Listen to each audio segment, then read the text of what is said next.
घर ले लें फिर उसके अंदर जाके शिफ्ट हो जाए। हमारे पापा ने बयाना वयाना सब कर दिया था उसका। उस दौरान क्या होता है, एक रात को 11 साढ़े 11 का टाइम था। परेशान होने लगी, थोड़ा परेशान ऐसे होने लगी कि वो कहने लगी मुझे घबराहट हो रही है। फिर उसकी आवाज़ भी चेंज हुई, अजीब सी आवाज़ हो गई। मेरे से मजाक मत करो, पीछे हो जाओ। मैंने कहा यार मैंने क्या हो।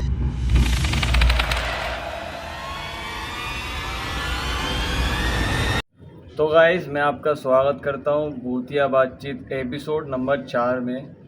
जैसा कि आपने कल के एपिसोड में देखा होगा, आज़म वारसी हमारे साथ थे जुड़े हुए। इन्होंने बोला था कि कल एक नई कहानी में और सुनाऊंगा आपको, तो मैं इसीलिए आज इन्हीं की छत पे पॉडकास्ट करने आया हूं। तो आज इनके पास जो कहानी है ये आज सब कुछ बताएंगे आपको।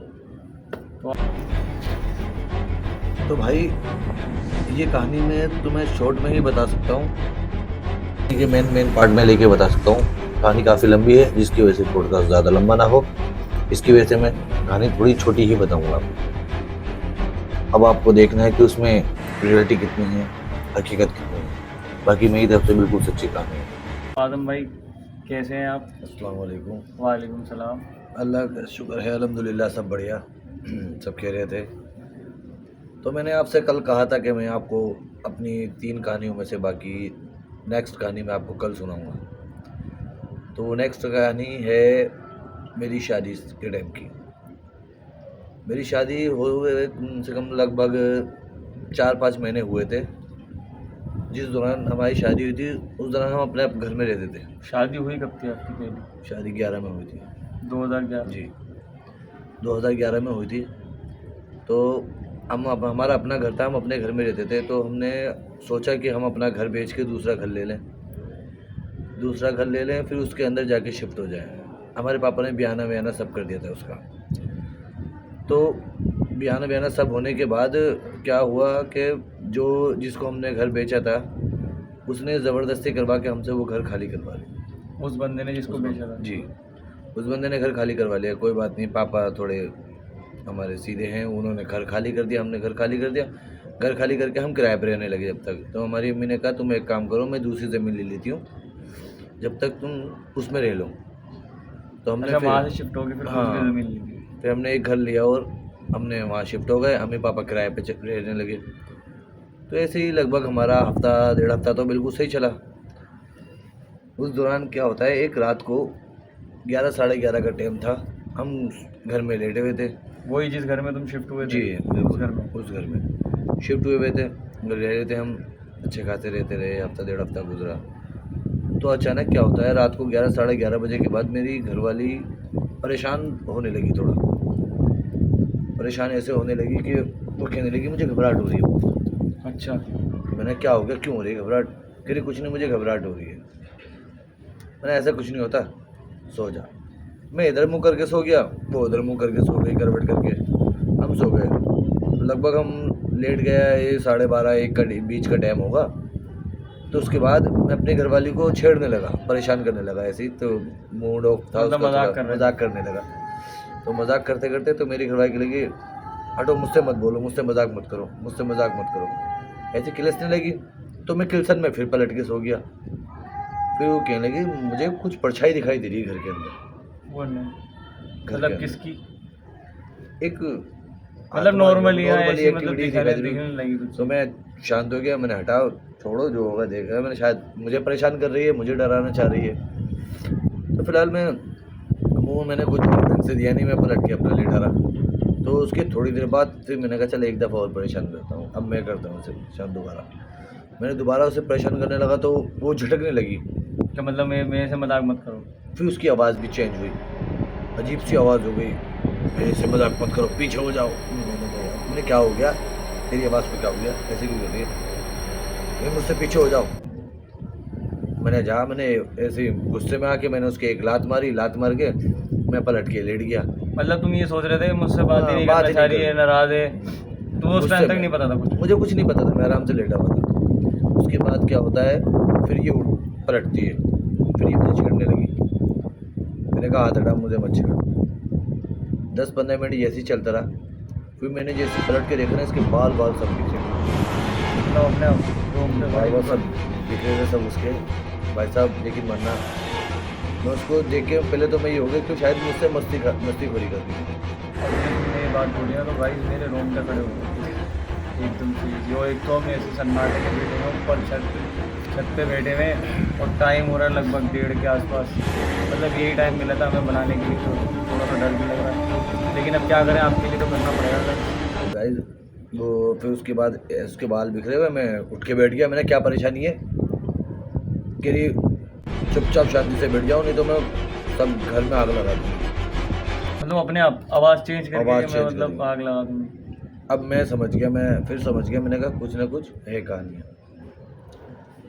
मैं उठा, मैंने अपने पापा को फ़ोन मिलाया, पापा का फ़ोन नहीं मिला। मैं कलमा पढ़ता रहा।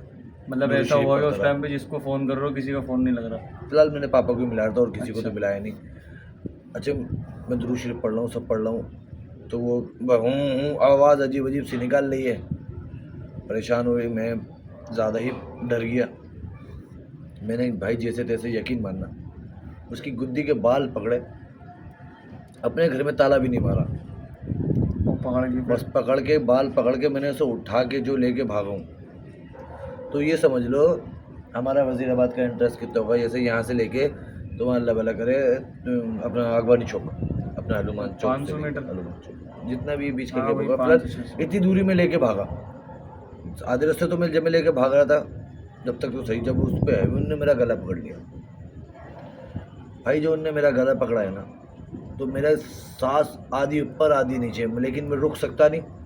रुकता तब भी जाता, भागता तो जाना है ही। भागते तो जाना पड़ता है। जैसे तैसे करके मैं अपने घर के दरवाजे पहुंचा। अब मैं गेट खटखटाए जा रहा हूँ, लातों से गेट खटखटाए जा रहा हूँ, खटखटाए जा रहा हूँ, किवाड़ निकल, आवाज़ निकल नहीं रही। भाई जैसे तैसे करके मेरे पापा आए, उन्होंने कुंडी खोली, कुंडी खोल के कहने लगे क्या हो गया, क्या बात है। मैंने पापा जी से पकड़ो, मैंने धम देनी उसे जो पटका नीचे, तो पापा के लिए बात क्या हो गई। मेरे पापा को से उठा के अंदर लेकर आए, खींचते हुए बाल पकड़ के, क्या हुआ क्या नहीं हुआ। मैं पिछले ब्लॉगकास्ट में बताना भूल गया था कि मेरे पापा जो है वो दुआ ताबीज़ करते हैं, वारसी सिलसिले से हैं और देवा शरीफ के मुरीद हैं, दुआ ताबीज़ करते हैं। तो उन्होंने संभाला उसे जहाँ तक हो सका। संभालने के बाद ये समझ लो वो इतने हवा में थी, इतनी ज़बरदस्त झपेटे में थी कि किसी के काबू में नहीं आ रही थी। वो किसी को भी समझ रही थी। किसी को कुछ नहीं समझ रही थी। ये इधर भाग उधर भाग, इसके मार उसके मार, मेरे एक दोस्त का तो सर भी फाड़ दिया था उसने। मतलब किसी से नहीं समझ रही किसी थी, से ऐसी नहीं कोई पावर समझ थी रही उसके अंदर कि वो किसी से नहीं समझ रही। वो ऐसा था कि जहाँ हमने घर लिया था उस घर की बैक साइड पे एक घर था किसी का, तो गली के अंदर सबसे कोने में लास्ट वाला, वो जो औरत वहाँ रहती थी वो जल के मर गई थी। अच्छा। वो जल के औरत मर गई थी, तो उसकी वजह से वो पूरी गली में टहलती थी। अब हमारी घरवाली शुरू में जब हम गए थे तो वो बाल औरतों की आदत होती है नहा धोने के बाद बाल अपने झाड़ना, मतलब झाड़ना खुले और में निकलना। झाड़ना। तो इस चक्कर में वो जब झपेटे में आ गई थी, पता चलते चलते हफ्ता 10 दिन लग गए। जब हफ्ता 10 दिन ओवर हो गए, गाइस जब ही कहते हैं कि लड़कियों का बाल खोल के बाहर जाना अलाउड नहीं है, इसीलिए मना करते हैं उनके घर वाले कि बाल खोल के बाहर मत जाओ। ऐसा आपके साथ भी हो सकता है, इस चीज़ से सतर्क रहें, ध्यान रखें अपना। तो वो उस 10-15 दिन जो लगे उसके झपेटे के अंदर उसको कंट्रोल करने में, जब तक वो कंट्रोल में हुए हमें कुछ पता नहीं चला। जब एकदम पूरे कंट्रोल में आ गई तब उनने कहानी उलट दी। मतलब हाँ वो तो चलो बात की बात है, लेकिन 10 दिन तक ऐसा था कि कुछ पता नहीं था। 10 दिन तक देखो भूत प्रेत जो होते हैं, जो जैसे कि अपने गले आपस के या दूर के भी अगर जैसे कि अगर एकदम हावी हो जाते हैं तो वो तो जो एकदम हावी हो जाता है वो झटपट निकल भी जाता है। और जो मतलब टाइम हो जाता जो टाइम लगाता है शरीर के अंदर एडजस्ट होने में, शरीर को समझने में, सामने वाले बंदे को समझने में कि कब होना है कब नहीं होना है हावी, उसको टाइम लगता उसको है। टाइम लगता है, क्योंकि वो शरीर में पूरी तरीके से बस चुका होता है, उसको निकालने में टाइम लगता है। बाकी जो तो नॉर्मली होते हैं। ये समझ लें कि वो कहानी ऐसी बीती थी मेरे पे, मैं आपको सही से बता भी नहीं पाया कि वो किस तरीके से बीती थी। फिलहाल मेरी आधी ज़िंदगी जिसे कहते हैं तबाह होने वाली कहानी थी कि जो मेरी बीवी पे झपेटा हुआ था, मेरी घरवाली पे, मेरी वाइफ पे, उसके ऊपर झपेटा और हमारे पूरे परिवार को लपेटा उसने।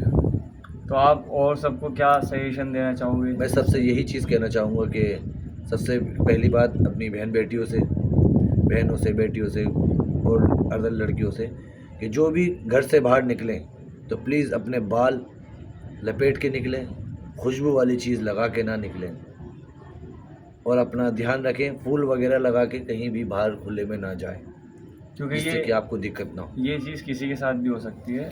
तो भाई ने जो कहानी बताई है इनकी रियलिटी पे थी, इनके साथ हो चुका है, सच्ची कहानी है इनकी, ये सच्ची कहानी है भाई, इसमें कुछ मिलावट नहीं है, कुछ भी मिलावट नहीं है, सच्ची कहानी है। सब बिल्कुल रियल है। और मेरी खुद पे आप भी हम आपके लिए एटमॉस्फेयर चेंज करके, जैसे अभी हम चाहते तो ये घर में भी ब्रॉडकास्ट बना सकते हैं, लेकिन ऐसी कहानियाँ सुनने में ऐसी लोकेशन भी होनी चाहिए जिसकी मतलब ऐसा लगे कि हाँ भाई थोड़ा सा कोई ऐसी कहानी हम आपको बता रहे हैं जो ऐसी लोकेशन से रिलेट करती है। वरना आपको मज़ा कहाँ आएगा, हम घर पे बैठ के लाइटों के अंदर आपको बता सकते हैं कोई भी कहानी, लेकिन हम आपके लिए रिस्क ले रहे हैं कि छत पे मतलब ये पूरी छतें खुली है, आपको पीछे का कुछ दिखेगा भी नहीं, सिर्फ मैं और ये बैठे हुए और सामने हमारा कैमरा लगा हुआ है। तो आपको अगर भाई की कहानी अच्छी लगी हो तो हमें सपोर्ट करें और चैनल को आगे से आगे बढ़ाएं और हमें कमेंट करके बताएं कि आपको कहानी कैसी लगी है। हम आपके लिए ऐसी और नई नई कहानियाँ लेके आएंगे, बहुत अच्छी। और जो भाई ने बताया है कि आपको अपना ख्याल रखना है तो इनकी थोड़ी सी बातों पे ध्यान रखें, गौर रखें। और बाकी वीडियो अच्छी लगे तो चैनल को सब्सक्राइब करें, शेयर करें और भाई की कहानी को आगे बढ़ाएं। और इंशाल्लाह कल मैं तुम्हें एक नई कहानी और सुनाऊंगा। एक मेरी नई लास्ट कहानी मेरी लाइफ की आप भी थी। धन्यवाद। Bye bye.